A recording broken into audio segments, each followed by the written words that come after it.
Mesdames, Mesdemoiselles, Messieurs, bonsoir. Bonsoir. Comment allez-vous ce soir? C'est sûr? Nous avons de nouveaux visiteurs aussi. Sentez-vous à l'aise. En tout cas, nous avons pu passer, grâce à Dieu, une petite quinzaine ensemble. J'espère que cela vous a fait du bien. C'est sûr, parce que je n'entends pas d'ici. Oui. Ok, gloire à Dieu. Alors, on va encore un petit peu.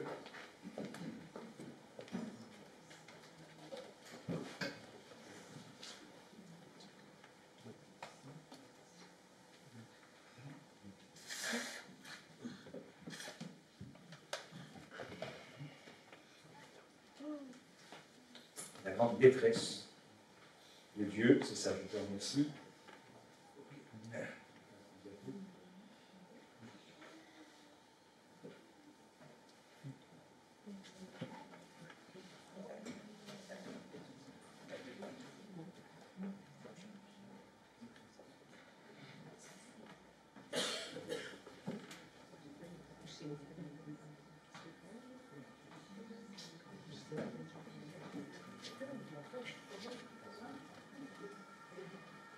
S'il y a quelqu'un qui devait franchement y aller vite, je la fasse entière. Ok, super. Je te remercie. Gloire à Dieu. Gloire à Dieu. Bien, quel est donc le thème de ce soir? Je n'entends pas.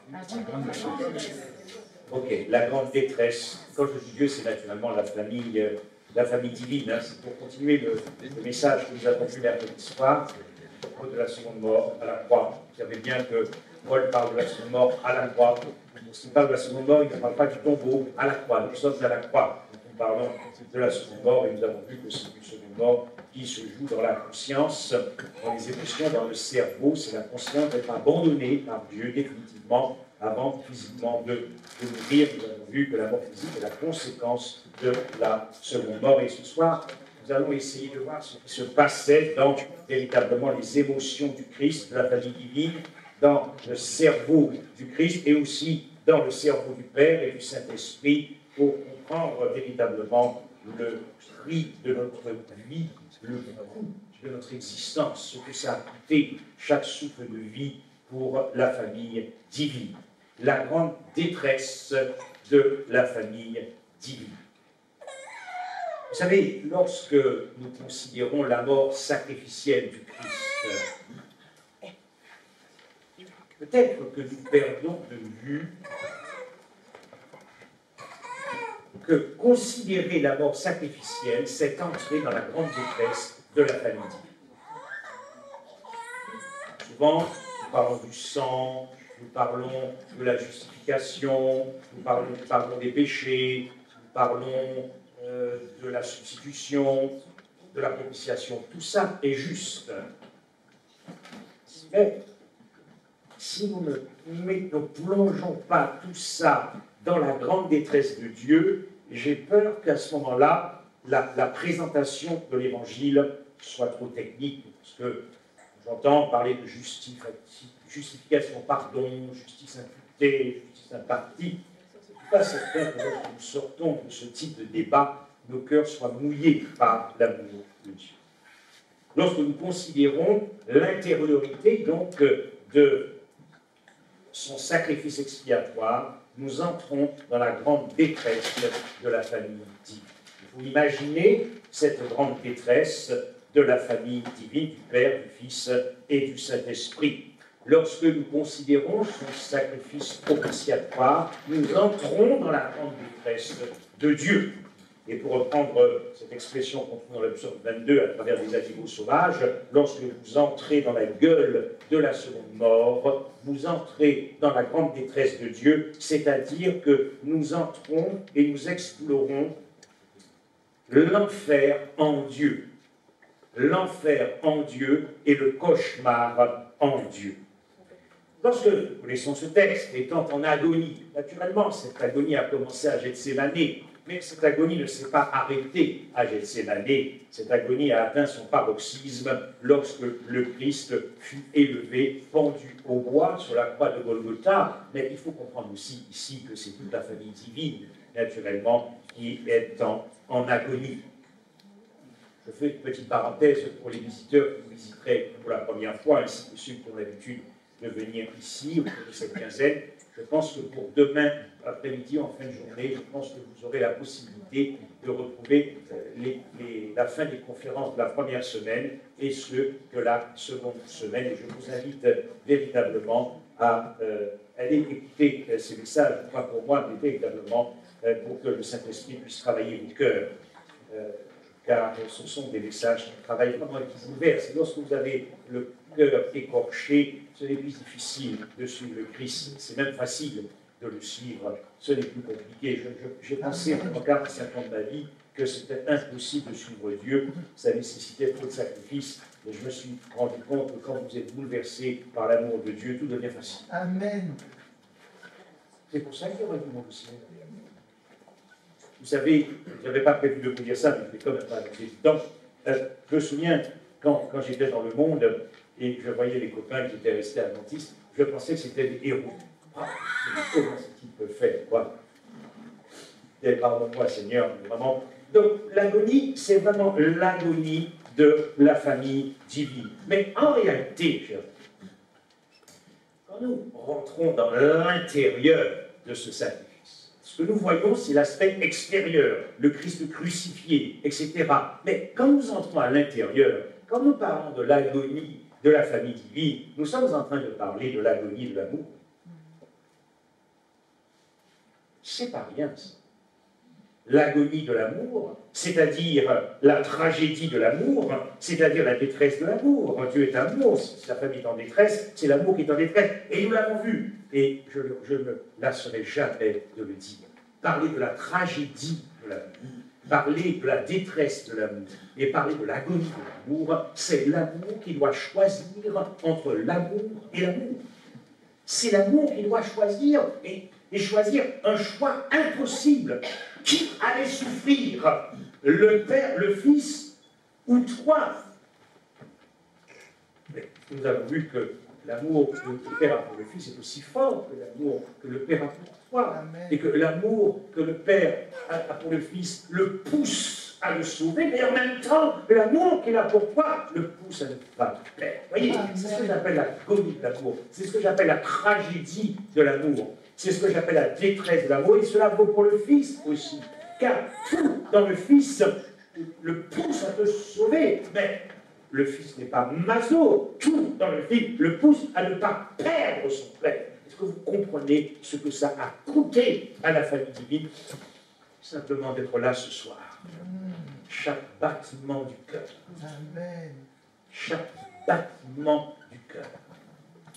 C'est l'amour qui choisit. C'est pour ça que j'aime bien le psaume 22. Élie, Élie, pourquoi m'as-tu abandonné? Déjà, David, était inspiré sur ce que le Christ avait dit par la croix.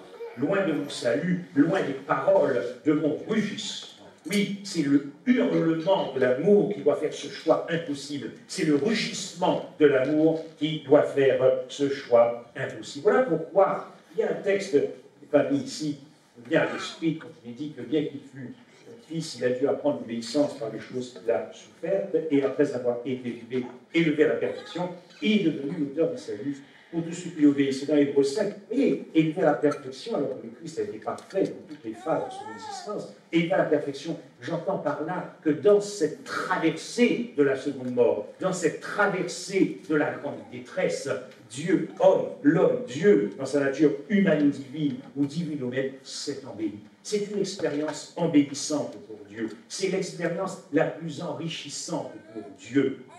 Et pourquoi? Parce que c'est véritablement là que l'amour pour la race humaine s'est dévoilé à l'extrême. Amen. Et de manière radicale. Bien sûr que vous êtes aimé par votre mari. Bien sûr que vous êtes aimé par votre épouse. Bien sûr que nous sommes aimés par nos enfants, nos proches. Mais cet amour n'égalera jamais l'amour de la famille divine. Amen. Amen. Car la famille divine nous a aimés plus qu'elle nous s'est aimée. Il faut que le cœur se saisisse de ça tous les jours. Car quand Jésus dit « je vous laisse ma joie », on est là-dedans, quoi. On est dedans, c'est-à-dire l'amour qui se dévoile à l'extrême. Oui, Dieu s'est embelli dans cette expérience de la seconde mort. Dieu s'est enrichi parce que, pour le coup, et nous l'avons travaillé depuis ces 15 jours, depuis l'incarnation, pour le coup, ici, nous sommes vraiment dans l'absolu de Dieu. Et l'absolu de Dieu, c'est l'amour de Dieu. Regardez ce texte ici. Nous travaillons sur la grande détresse de Dieu. Aucune personne dévouée par interdit ne pourra être rachetée, elle sera mise à mort. Ok. Être dévoué par interdit, vous avez ce qu'on appelle pour les mots le hérem, dévoué par interdit. Dans le côté positif, lorsqu'Israël remportait des victoires, donc les butins de guerre entraient dans les trésors de la maison de l'Éternel. Donc le butin de guerre était consacré, mis à part pour l'Éternel. De ce point de vue, on peut dire que la dîme est dévouée par interdit, mise à part et consacrée. Le sabbat est dévoué par interdit, mis à part et consacré. Ok, mais vous avez le hérem négatif. Et le hérem négatif, c'est lorsque un objet ou une ville, et Josué le raconte très bien, lorsque toute une ville entière était dévouée par interdit, c'est-à-dire que toute la ville, y compris les animaux, tout ce que vous voulez, était dévouée, consacrée à l'extermination, à l'anéantissement et à la destruction.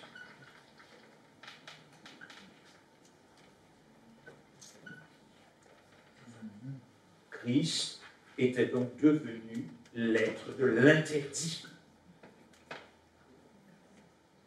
Ça fait réfléchir, n'est-ce pas?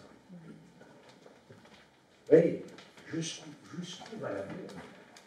Christ était devenu l'être de l'interdit. Malédiction et interdit, c'est synonyme.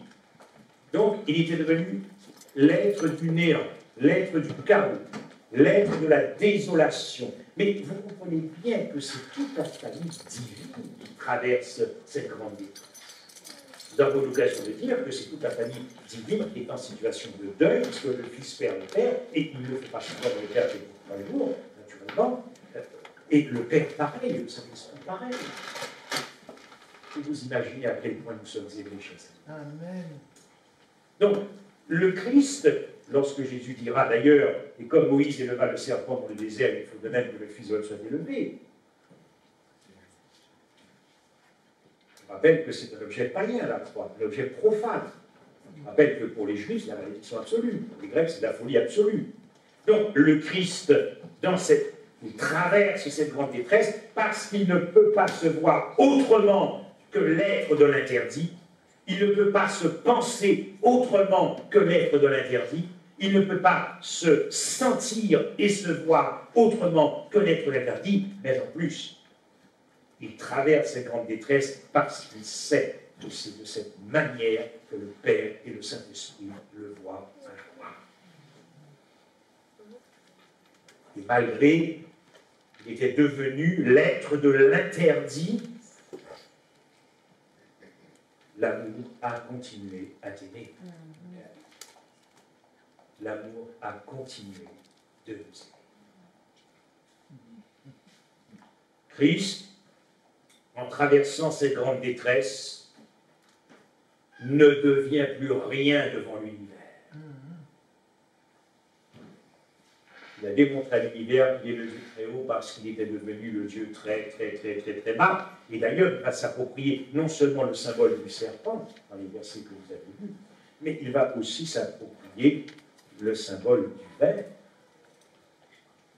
Si, parmi nos visiteurs qui découvrent ce texte pour la première fois, si je ne vous dis pas que l'on est en train de parler de Dieu, homme, en parlant d'un verre, vous ne pourriez pas une seule seconde le faire. Et pourtant, Christ ne devient rien du tout. Il est rien du tout à la croix. Je suis un verre et non un homme. L'image, cette représentation, de quelle manière le Christ parlait de lui-même lorsqu'il disait que je suis le propre du peuple. C'est pas rien. Mais malgré ça, l'amour a continué à nous aimer. Lorsque Christ traverse cette grande détresse à la croix, tout en lui se mourait vivant. Je vous rappelle que la seconde mort, c'est la conscience dans votre cerveau. C'est souffrir une détresse existentielle infinie. Vous êtes abandonné par Dieu. Ça ne rigole pas ici. Mais ce n'est pas le plaisir pour Dieu. C'est aussi une grande détresse pour Dieu, après le millénium, au jugement dernier, d'abandonner ceux qu'il aime. Donc, quand il est dit ici, Pierre, se rappelant ce qui s'était passé, dit à Jésus, Rabbi, regarde le figuier que tu as maudit. Ce figuier a séché. Ce qui veut dire que Christ, étant devenu l'être de l'interdit, tout en lui se mourait vivant.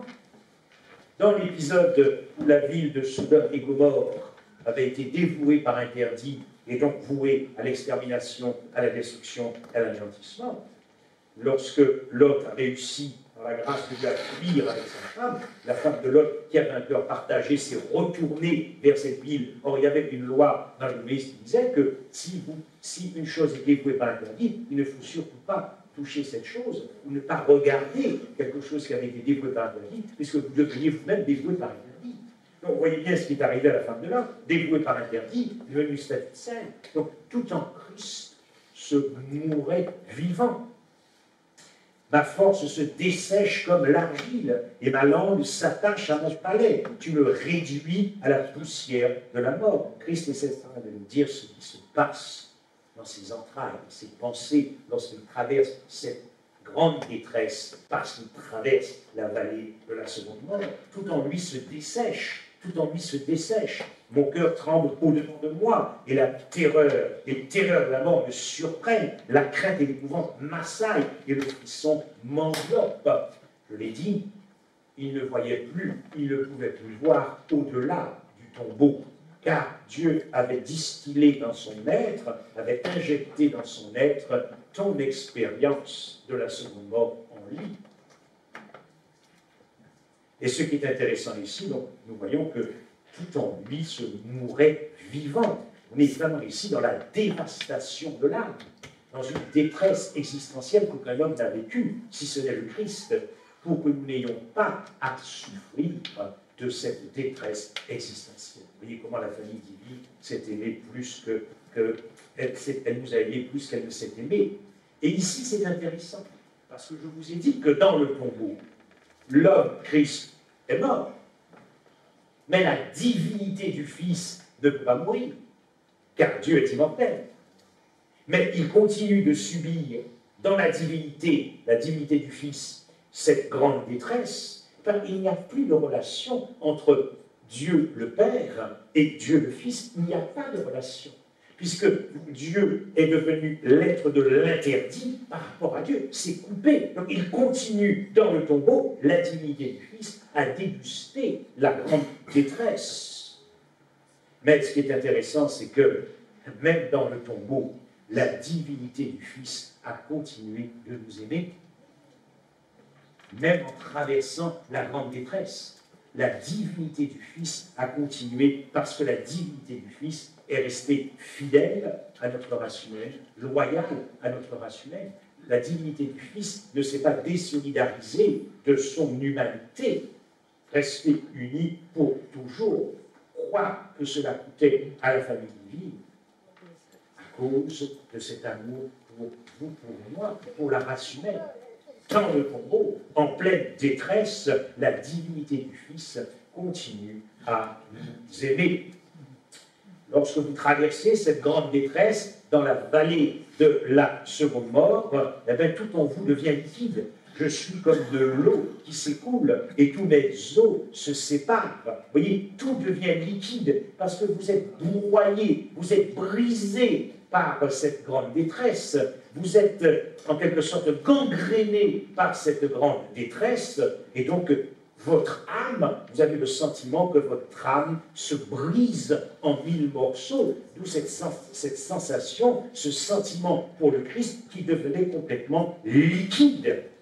Vous êtes consumé dans la souffrance par la grande détresse de la culpabilité qu'il porte de toute la race humaine, par la condamnation, parce que dans cette grande détresse, dans l'expérience de la seconde mort, c'est aussi dans le contexte du jugement dernier, de la punition, de la condamnation et de la culpabilité. Mais l'amour est encore là pour nous aimer. L'amour est encore là pour nous aimer. Lorsque Christ prononça ces paroles, « Mon Dieu, pourquoi m'as-tu abandonné ?»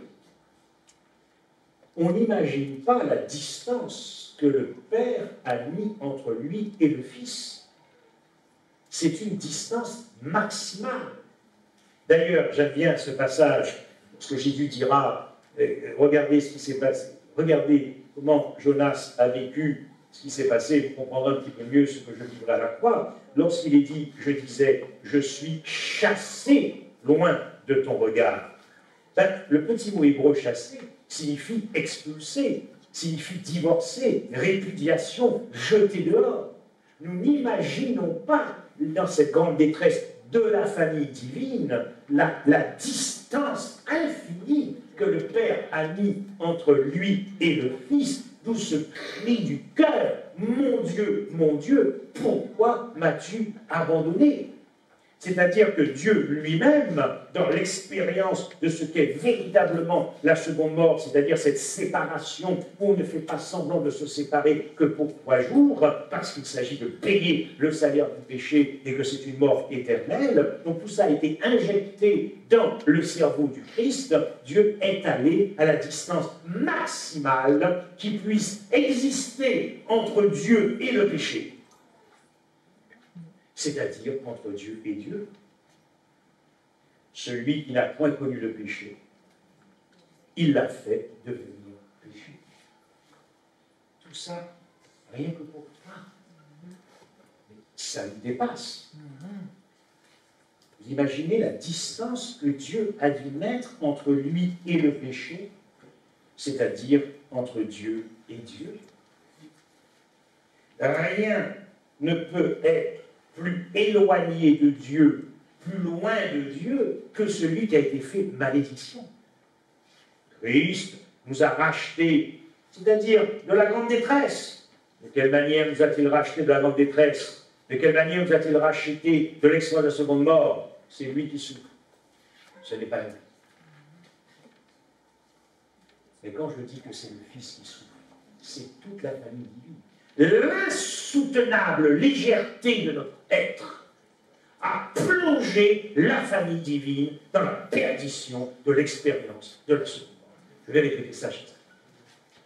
L'insoutenable légèreté de notre être a plongé radicalement la famille divine dans l'expérience de cette grande détresse.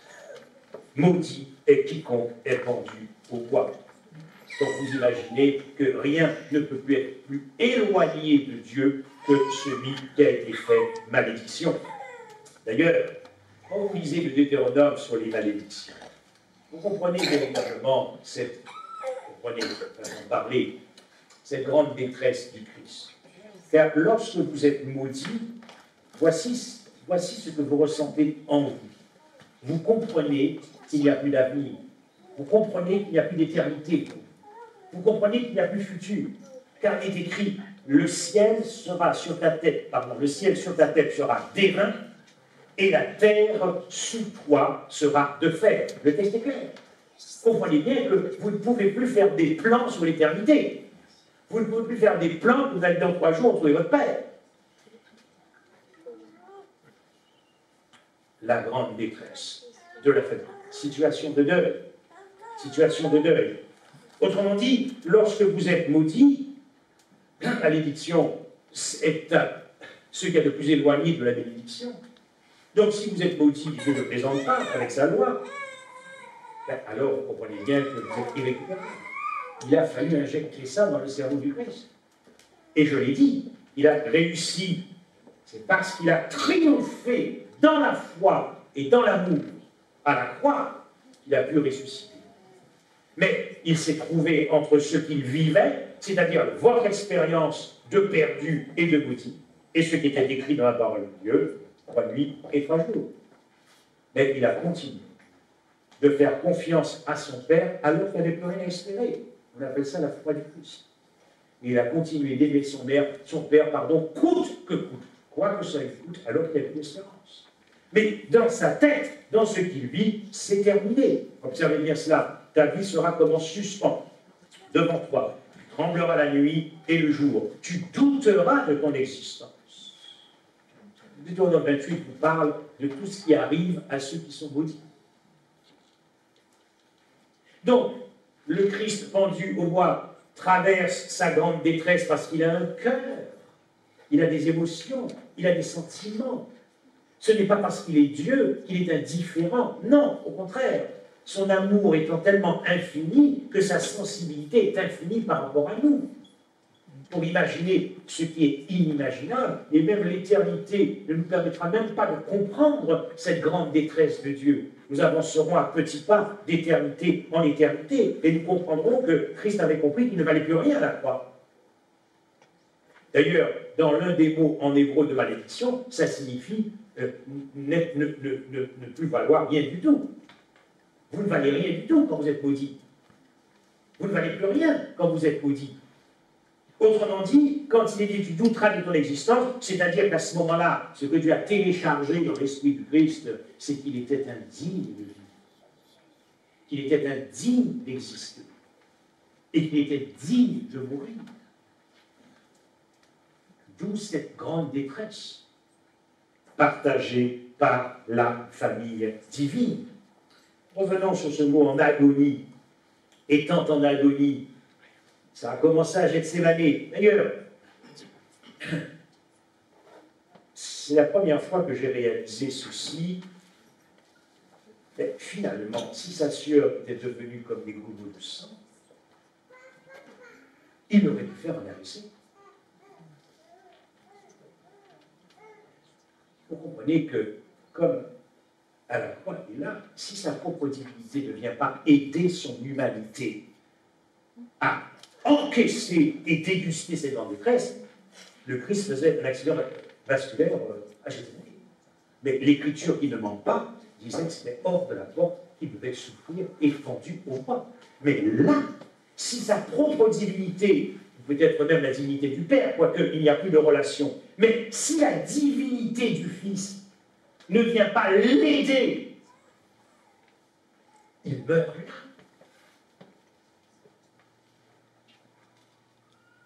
Donc, dans son esprit, quand il traverse cette expérience de l'agonie, il est donc enfermé dans le chaos, barricadé dans le néant, incarcéré dans l'interdit, emprisonné dans l'interdit. Oui, l'ennemi essaie de nous faire croire que voilà, c'était 3 jours et puis tranquille le chat. Demandez aux maudits après le millénium s'ils vont ressusciter au bout de 3 jours. Vous allez voir ce qu'ils vont vous répondre. Or, c'est précisément cette mort-là que Christ a portée en lui-même à la croix pour éviter que nous fassions cette expérience seuls. Observez ceci, ce que dit encore David, mais inspiré pour ce qui arriverait au Christ. Je vais éloigner de moi mes amis, il m'a rendu pour un objet d'horreur. Je suis enfermé et je ne puis sortir. D'où cette grande détresse. Lorsque nous nous exposons à la mort, nous sommes confrontés à la mort, même si nous avons confiance en Dieu, que nous avons conscience que nous allons partir, ça fait quand même quelque chose. Mais je n'ai pas vécu une éternité, personne ici n'a vécu une éternité. Imaginez que vous vivez l'éternité. Mais quel amour pour pouvoir renoncer à son immortalité et à son éternité dans sa condition d'homme. Il faut sacrément être aimé. Un amour redoutable, l'agonie de l'amour, la tragédie de l'amour, la détresse de l'amour, dans cette détresse existentielle infinie qu'un seul homme n'a vécu. Parce que Dieu ne veut pas que tu puisses faire cette expérience. Dieu ne veut pas que tu choisisses la mort. Tu es libre de faire ton choix, mais Dieu ne veut pas que tu fasses cette expérience que Christ a faite à la croix. Il ne le veut pas. Voulez-vous qu'il traverse une seconde fois une grande détresse? Voulez-vous vraiment? Comment pouvons-nous vivre notre petite vie égoïste quand nos cœurs saisissent? Comment peut-il y avoir encore des choses qui peuvent nous retenir sur cette terre quand nous savons cette explosion d'amour qui a écorché les cœurs de tous les mondes habités et qui a mis tout le monde d'accord dans l'univers, à l'exception peut-être de toi ou moi encore qui résistons. Nous sommes cinglés. Nous sommes des cinglés.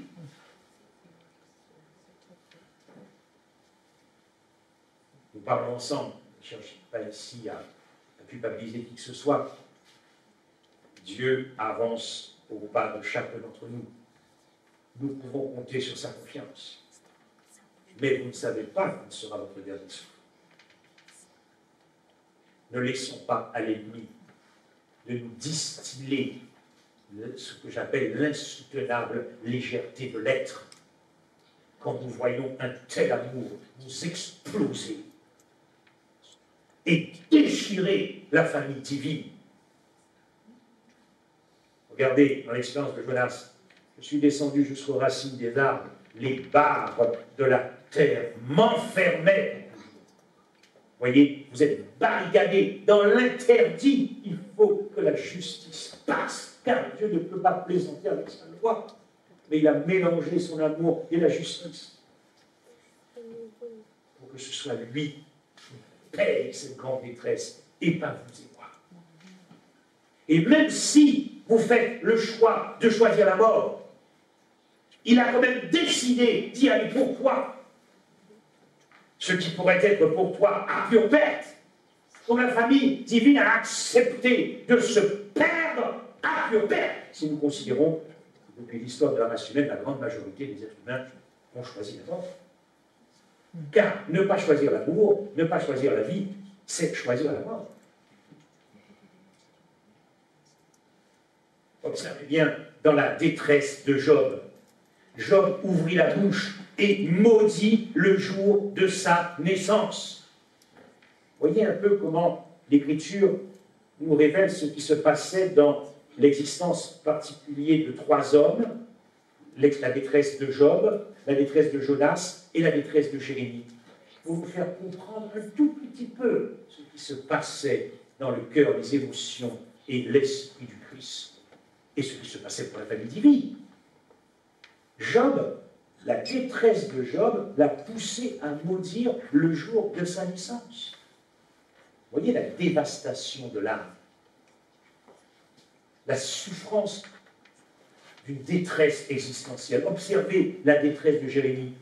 Maudit soit le jour où je suis né. Vous voyez, quand vous êtes dans cette détresse, et alors que Jérémie n'était pas abandonné par Dieu, Job pensait qu'il était peut-être abandonné par Dieu, mais Dieu n'avait pas abandonné Job. Jonas pensait qu'il était abandonné par Dieu, et dès que vous pensez que vous êtes abandonné par Dieu, vous vous sentez être rempli comme on vous dit. Mais la détresse de Jérémie, la détresse de Jonas et la détresse de Job, Dieu ne les avait pas abandonnés. Mais Dieu a abandonné son fils. Donc c'est une détresse infiniment supérieure. Je suis l'homme qui a vu la misère sous la verge de la fureur. Il m'a conduit, mené dans les ténèbres. La détresse de Jérémie. Il a fait dépérir ma chair et ma peau. Vous voyez, c'est comme si vous vous sentez mourir vivant. Votre âme se décompose au-dedans de vous. Et vous êtes consumé par la culpabilité, la condamnation. Ça c'est pour Christ. Il a brisé mes os. Il m'a environné de poison. Vous voyez, vous sentez que vous êtes en train de mourir, mais vous êtes encore vivant. Il m'a entouré de murs. Toujours ce sentiment, vous êtes incarcéré, barricadé. Il m'a donné de pesantes chaînes. Il ne laisse pas accès à ma prière. Pourquoi m'a-tu abandonné? Pas de réponse. Et vous êtes devenu l'être de la désolation, parce que vous êtes jeté dans la désolation. Christ est devenu l'être de l'interdit, selon ce qui est écrit, maudit est quiconque est vendu au roi. Observez bien ce texte. dans toute leur détresse, pas seulement la détresse de Job, pas seulement la détresse de Jérémie, pas seulement la détresse de Jonas, la détresse de tout homme sur cette terre.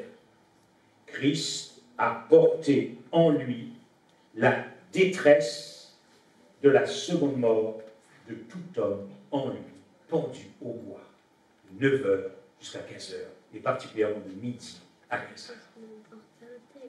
Vous imaginez? Est-ce que vous imaginez cette détresse? Si la divinité du Fils n'était pas venue là aussi, à ce moment-là, pour lui permettre d'encaisser la détresse de toute une race humaine en 6000 ans, il n'aurait pas tenu 15 secondes pendu au bois. Il a bien fallu que la divinité vienne à son secours, à la faiblesse de son humanité. Autrement dit, dans toute leur détresse, Jésus dit à lui la détresse. Oui, pourquoi? Parce qu'il récapitule la détresse de tous les hommes en lui. Il réunit la détresse de tous les hommes en lui. Il ramasse la détresse de tous les hommes en lui. Il va cumuler la détresse de tous les hommes en lui. Il va héberger la détresse de tous les hommes en lui. Vous imaginez la tragédie du Père pour injecter à son propre Fils, pour télécharger dans l'esprit de son propre Fils, pour distiller dans l'esprit de son propre Fils cette expérience de la détresse. Mais imaginez le Père. Notre amour à nous est un amour qui est perverti, dénaturé par le péché. Mais nous sommes capables de donner notre vie pour notre enfant. Si, en donnant notre vie pour notre enfant, nous pourrions ainsi échapper à le voir dans la détresse, mais les parents que nous sommes, donnerions immédiatement notre vie pour que la chair de ma chair ne puisse pas subir cette détresse. Vous croyez que ça a été facile pour Dieu? Surtout que, depuis Gethsémani, l'ennemi montrait à Christ que pour la grande majorité des êtres humains, son sacrifice serait vain.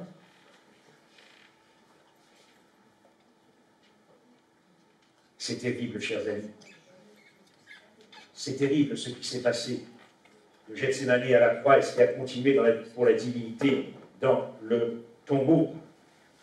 La grande détresse du Christ qui porte la détresse de chaque homme, qui additionne la détresse de tous les hommes, qui est la somme totale de la détresse de tous les hommes, mais pas seulement de la puanteur de nos péchés en pensée, en parole, en action, tout ce que vous voulez, etc., mais il a porté aussi dans cette détresse la souffrance de chaque être humain en 6000 ans. Les scènes que nous avons vues encore très récemment à cause de ce qui s'est passé à Annecy hier, ces 6000 ans de scènes comme ça dans le cerveau du Christ, les guerres, etc., etc. Mais pas seulement le mal que nous avons fait, mais il a porté aussi le mal qu'on nous a fait. Et il a porté aussi le mal qu'on pense que Dieu nous a fait. Et il a porté aussi nos brisures, nos cassures, nos traumatismes de chaque être humain, comprenant la rébellion de l'homme. Quand on veut à Dieu parce qu'on a perdu à cause d'un accident sa femme, son mari, ses enfants, on en veut à Dieu. Dieu a porté cela aussi dans la grande détresse. Comment résister à un tel Dieu, chers amis? Comment résister à un tel Dieu?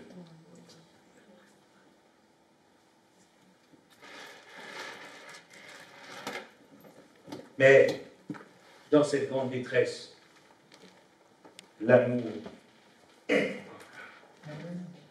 L'amour est encore là pour t'aimer. Je vois qu'il y a des jeunes ici, je m'en réjouis. Vous êtes tous jeunes aussi. Et nous avons, dans nos vies, pensé qu'il y avait plus de jouissance à suivre le monde avec ses plaisirs, ses joies éphémères. De Dieu, quelle pensons.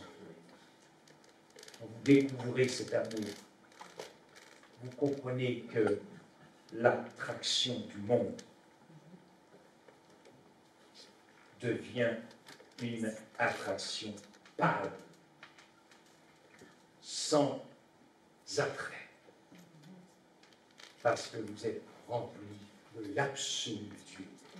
Vous êtes rempli de l'absolu de l'amour.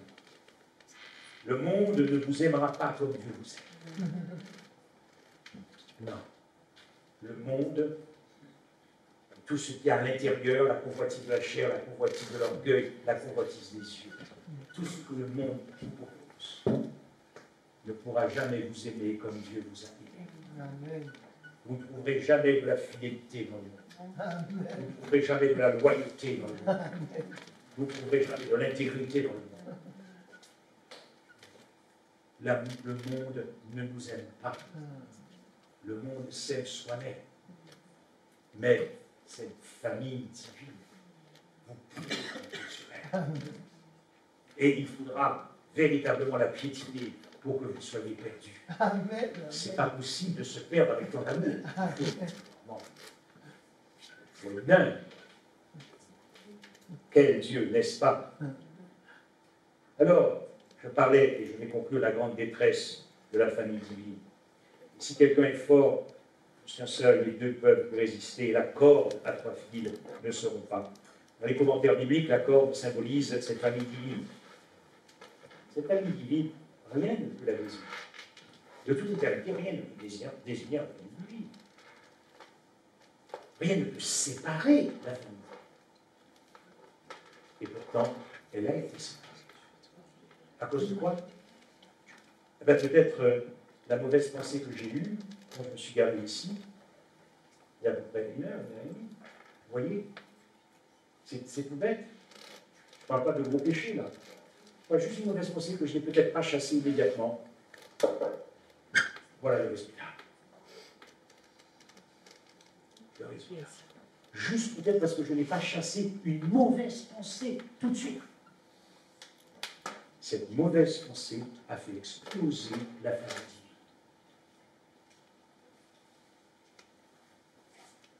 Ou encore, alors tu discerneras la justice, le jugement, la rectitude, tout le cercle du bien, la ronde du bien, ce trio divin, ce cercle divin a littéralement explosé et implosé. On assiste ici à la croix à un démantèlement de la famille divine, le Père et le Saint-Esprit d'un côté, et le Fils de l'autre. Donc, lorsque le Christ dit « Je suis mis au rang de ceux qui descendent dans la fosse », nous assistons ici au démantèlement de la famille divine. Je suis étendu parmi les morts, semblable à ceux qui sont tués et couchés dans le sépulcre, à ceux dont tu n'as plus le souvenir, le démembrement de la famille divine. Tu m'as jeté dans une fosse profonde, dans les ténèbres, dans les abîmes. Ici, nous assistons à la dislocation de ta fureur, mais dans le contexte de la punition, de la culpabilité, de la condamnation. Tu as éloigné de moi mes amis, tu m'as rendu pour eux un objet d'horreur, je suis enfermé et je ne puis sortir. Ça, c'est l'implosion et l'explosion de la famille divine. C'est-à-dire que c'est la structure interne même de la divinité qui a été atteinte. Pourquoi m'as-tu abandonné? C'est d'abord un abandon ontologique, l'être, car de toute éternité, Dieu était un avec son Fils, et maintenant, à la croix, c'est le Fils qui n'est plus un avec son Père, mais c'est le Fils qui devient un avec le péché.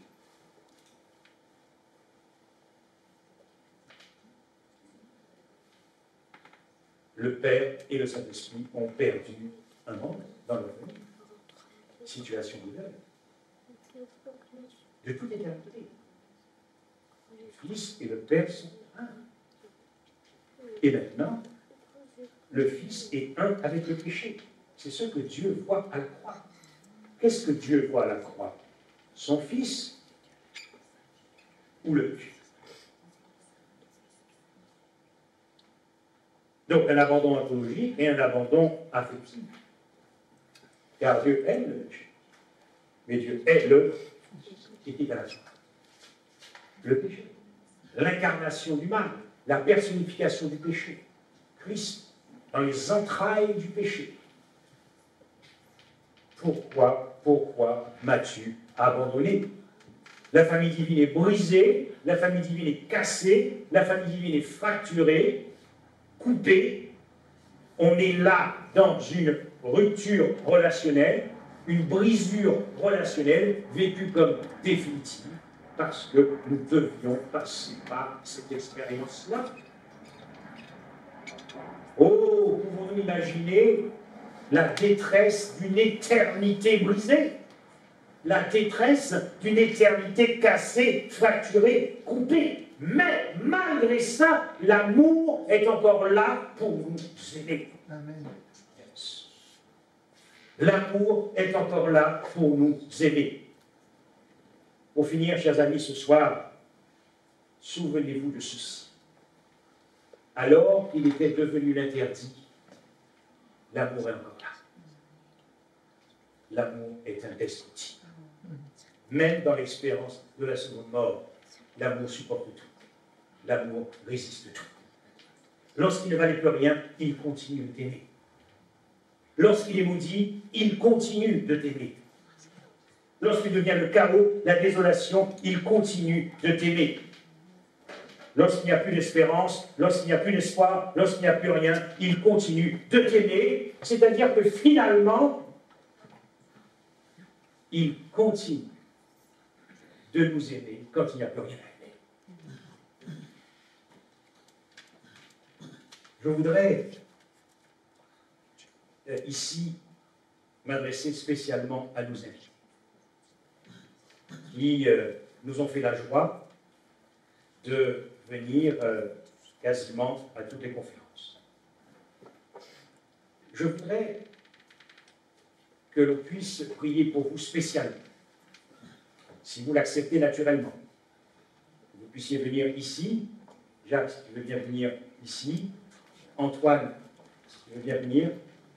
Je ne vous force pas. Nous allons prier. Je vais demander à notre pasteur, le pasteur Boabé, et au premier ancien, de bien venir nous rejoindre. Je voudrais, tous les visiteurs qui nous ont visités, nous allons prier pour vous spécialement. Raphaël, si tu veux bien aussi venir, si les autres visiteurs. Michel, tu veux bien venir. Sachez que l'église de Versailles se trouve au 22 rue des Réservoirs, à côté du château. S'il y a d'autres visiteurs, vous ne pouvez pas commettre d'impair, venez, nous allons prier pour vous aussi. Je vois qu'il y a deux jeunes, si vous voulez, on prie pour vous aussi, venez nous rejoindre. Et nous espérons, pour certains qui fréquentent déjà l'église de Versailles, certains visiteurs d'ailleurs qui fréquentent l'église et qui ne sont pas là ce soir, nous espérons vous retrouver, pourquoi pas, dès demain matin à 9h30. Nous avons vu parmi vous que beaucoup souhaitent que nous puissions continuer à faire des études bibliques avec vous. Donc c'est avec joie que nous ferons des études bibliques avec vous. Je sais que pour certains, l'engagement de s'unir à Christ dans les eaux du baptême travaille certains cœurs. Nous avons eu l'occasion de pouvoir discuter cette semaine. Je veux croire que le Saint-Esprit a allumé, a commencé à allumer de l'amour dans ton cœur pour la famille divine. Et je veux croire que vous ne tarderez pas en nous côtoyant, sabbat après sabbat, à manifester votre intention de vous baptiser. Amen. Et alors que le pasteur va prier, et que le premier ancien va prier, si vous sentez le Saint-Esprit frapper en votre cœur, si vous sentez que vous êtes prêt à donner au Christ votre vie et à vous unir avec lui dans les eaux du baptême, n'endurcissez pas vos cœurs. Et après la prière du pasteur et du premier ancien, si l'un de vous se manifeste, alors je ferai une prière spéciale pour cet engagement baptismal. Amen.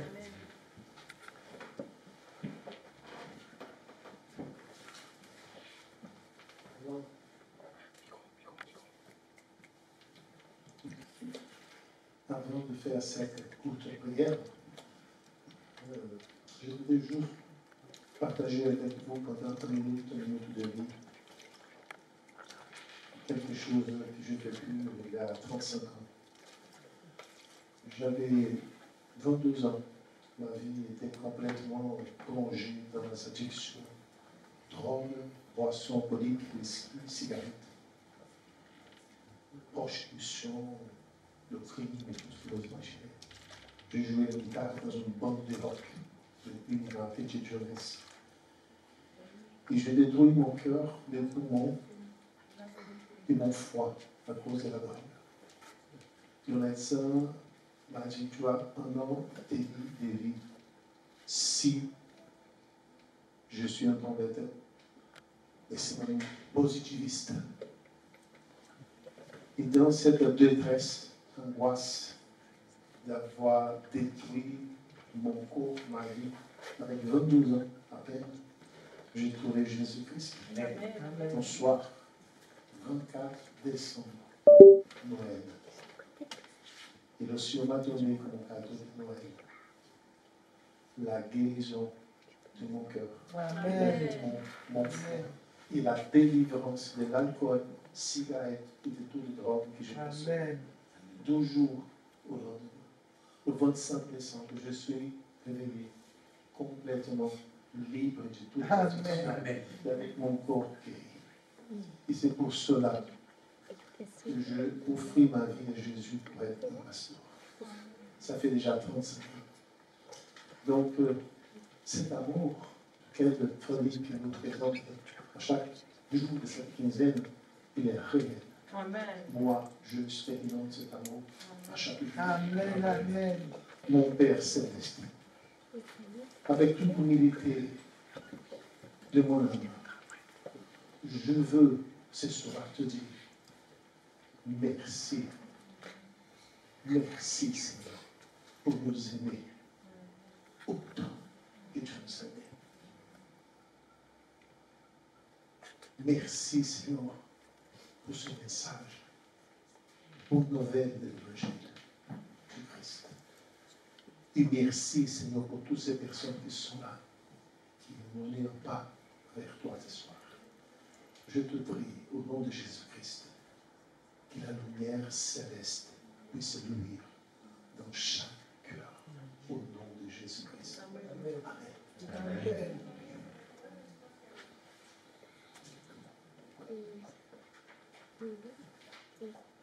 Nous voici devant toi, Père éternel.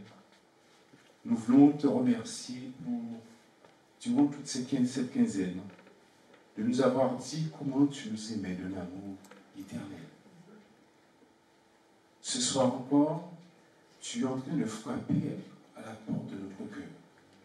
Tu nous dis que tu veux avoir une place toute particulière avec nous. Alors que nos amis qui nous ont suivis pendant ces 15 jours se présentent devant toi. Je te demande d'inonder leur cœur de ton amour. Je te demande de te révéler au plus profond de leur être, afin que tu puisses leur dire combien tu les aimes. Pourtant, Père éternel, nous étions perdus.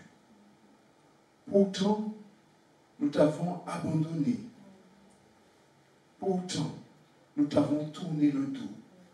Malgré ça, tu as donné ta vie sur la croix parce que tu savais que tu nous aimais. Et tu nous dis encore ce soir, malgré notre passé, malgré notre présent, malgré les situations de notre vie, tu ne cesseras de nous aimer.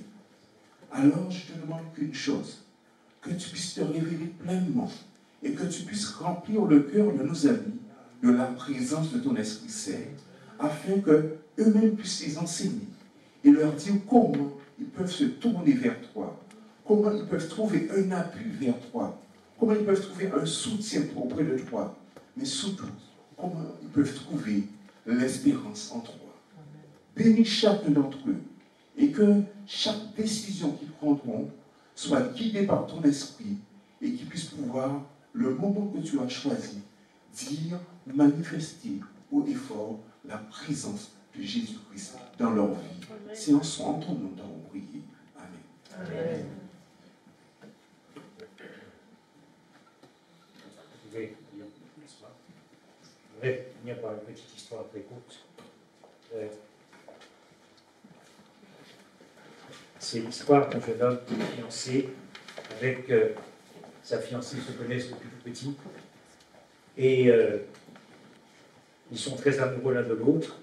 Et à 18 ans, ils se fiancent, tous les deux. Et il va faire un cadeau à sa fiancée, qui est un cadeau extraordinaire, parce que sa fiancée est aveugle. Et donc, il va l'envoyer dans un pays lointain parce qu'il a entendu parler d'un chirurgien qui faisait des miracles. Et ainsi, donc, avec l'assurance qu'elle pouvait retrouver la vue. N'est-ce pas un beau cadeau, n'est-ce pas, que lui fait son fiancé. Et elle part. Et dans les premiers temps, donc, ils correspondent, et puis le temps arrive de l'hospitalisation, et là, il n'a plus de nouvelles de sa fiancée. Et voilà que l'opération est une réussite. Et lorsqu'elle ouvre les yeux, elle voit le chirurgien. Et elle va tomber amoureuse du chirurgien. Et elle ne donnera jamais plus de nouvelles à son fils. Ils vont se marier. Et quelques années plus tard, elle va recevoir une lettre. C'était la lettre de son fils. Une lettre très gentille, très douce, remplie d'affection et d'amour. Et à un moment donné, dans cette lettre, il va lui dire « J'ai appris que tu t'es marié. J'ai appris que tu as des enfants. » Et juste avant de finir cette lettre, il dira avec beaucoup de tendresse « Qu'as-tu fait de tes promesses? Qu'as-tu fait de tes promesses ?» Et il finira par lui dire « Prends soin de tes yeux, car ce sont les miens. » Vous êtes là aujourd'hui chez vous. Ce n'est plus à cause du souffle de vie que Dieu avait insufflé dans les narines d'Adam. Parce que s'il n'y avait pas eu ce que vous avez entendu ce soir, la race humaine se serait éteinte en Éden. La race humaine se serait éteinte en Éden. Personne ne serait venu à l'existence. Si vous vivez aujourd'hui, c'est la vie divine qui a ressuscité notre humanité. Amen. Ne rejetez pas l'amour. Et ne tardez pas à dire oui à l'amour et à Jésus-Christ. On se retrouve bientôt, 22 rue des Réservoirs. Merci. Amen.